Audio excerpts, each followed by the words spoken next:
You know, working in a company that sells high-end equipment, stuff ranging from $2,000 to $25,000, teaches you a thing or two about people, especially in the restaurant industry, where margins are tight, expectations are high, and every dollar matters.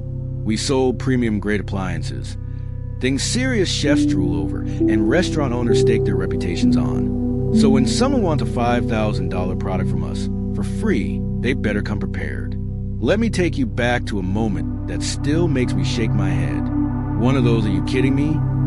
experiences that sticks with you, not because it was dramatic, but because it was so absurdly lazy. It started like this.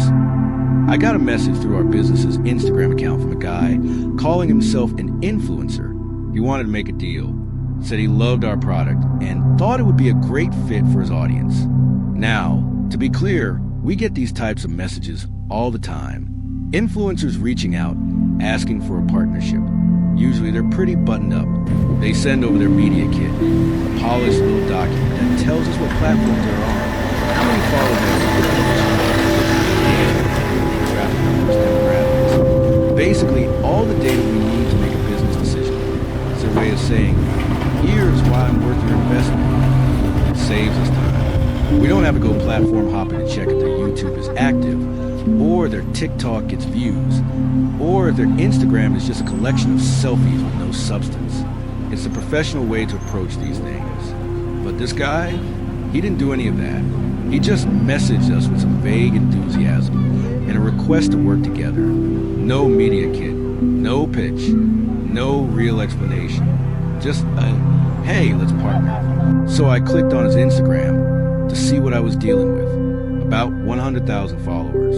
Okay, not bad. That's a decent number, at least on paper. I didn't have the time to dig deeper, though I was juggling 3 projects, coordinating a shipment to a restaurant in Seattle, and still hadn't had my coffee. So I did what I always do in these situations. I replied and asked politely, "Could you please send over your media kit? I'd like to see what kind of reach and engagement you're getting across platforms, traffic stats, follower counts, that kind of thing." Pretty standard. Nothing demanding. Nothing rude. And then I get this message back. 3 words. Just Google me. Pause. I remember staring at the screen for a second, wondering if I was reading it wrong. I wasn't. He had actually written, just Google me. Excuse me? I'm sorry, but what?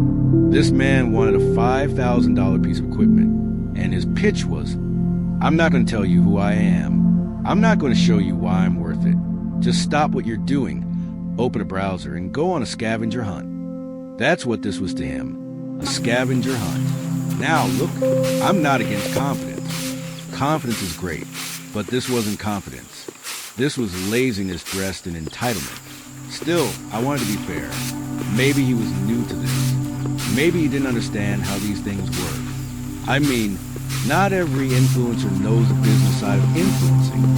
So I responded, again professionally. Please send me your media kit. I need to know how much traffic your site is generating, how many follower counts you have in each platform, and what your engagement rate is like. Polite, to the point, clear, and then he sent me a voice message, recorded in his car, no less. I could hear the road noise, the turn signal clicking, possibly even a fast food bag crinkling. It was like a podcast, but the kind that never should have been recorded. He said, and I quote, more or less, "Yeah, I'm good after all. You're asking too much. I told you to look me up. I'm on YouTube and Instagram." And that was it. That was his big finale. Now, just for curiosity's sake, I did look him up on YouTube.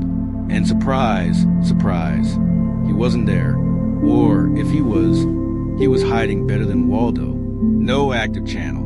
No content under his name. Maybe a few sketchy accounts with the same handle, but nothing verified, nothing real. So let's recap. He wanted a $5,000 product for free.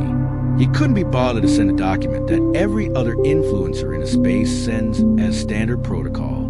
He didn't want to answer basic questions. He lied about where he had a presence. And he somehow believed that just Google me was a sufficient pitch to a business whose products are used by award-winning chefs and professional kitchens. I wasn't going to argue. I didn't have time for that. So I said simply, thank you for your time. And that was it. No deal. No drama. Just done. The funny thing is, this wasn't even the worst pitch we've ever received, but it was probably the laziest. There's something uniquely frustrating about people who think they deserve something, but aren't willing to lift a finger to prove it, especially when the ask is $5,000 worth of equipment. Like, I get it, 100K followers looks impressive on the surface, but we live in a world where follower counts mean less and less. Anyone can buy bots. Engagement is what matters.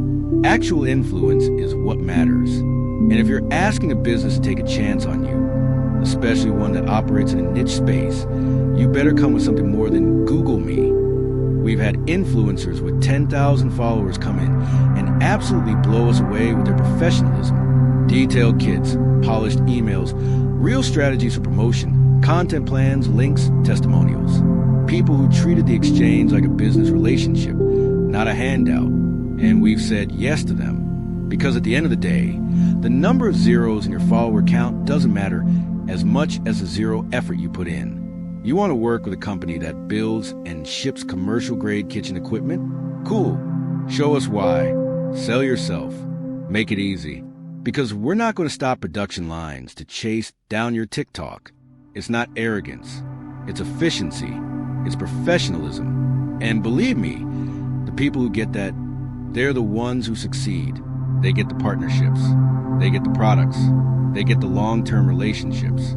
And the ones who can't be bothered to send a PDF, well, they get a polite, thank you for your time, and a quiet door closing behind them.